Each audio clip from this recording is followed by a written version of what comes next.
আসো। ম্যাডাম আপনি একটু দাঁড়ান, আমি দৌড় দিয়ে বাইকটা নিয়ে আসতেছি। বাইক নিয়ে আসবো কেন? মানে আপনি আমার বাইকের পেছনে বসে বাসায় যাবেন এই জন্য ডাকছেন না? স্টুপিড! তুমি আমার স্টুডেন্ট, আমি তোমার বাইকের পিছনে কেন উঠবো? আচ্ছা একটা কথা সত্যি করে বলো তো, তুমি কি ভার্সিটির কোনো ম্যাডামের সাথে প্রেম করতেছো? এখনো কোনো ম্যাডামের সাথে প্রেম করতে পারি নাই, তবে ভবিষ্যতের কথা বলতে পারছি না। ভবিষ্যৎ বলতে কি বোঝাচ্ছ? ম্যাডাম আপনি যে সুন্দর, যে কিউট, ভবিষ্যতে যে কি হয়ে যাবে আমি তো এখন বুঝতেছি না।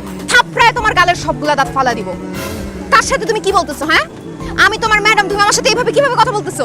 আমিও তো আপনার স্টুডেন্ট, আপনি কিভাবে আমার সাথে এই ধরনের কথা বলেন? যে আমি কোন ম্যাডামের সাথে প্রেম করি? ভার্সিটিতে সুন্দর সুন্দর মেয়ে থাকতে আমি ম্যাডামের সাথে প্রেম করতে যাবো কেন?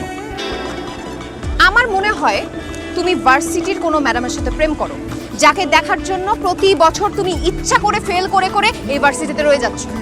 বিশ্বাস করেন আমি কোনো ম্যাডামের সাথে প্রেম করি না ম্যাডাম। ও আচ্ছা, তার মানে নিশ্চয়ই তুমি এই ভার্সিটিটা দখল করার জন্য প্রতি বছর ইচ্ছা করে ফেল করে করে এই ভার্সিটিতে রয়ে যাচ্ছ, তাই না?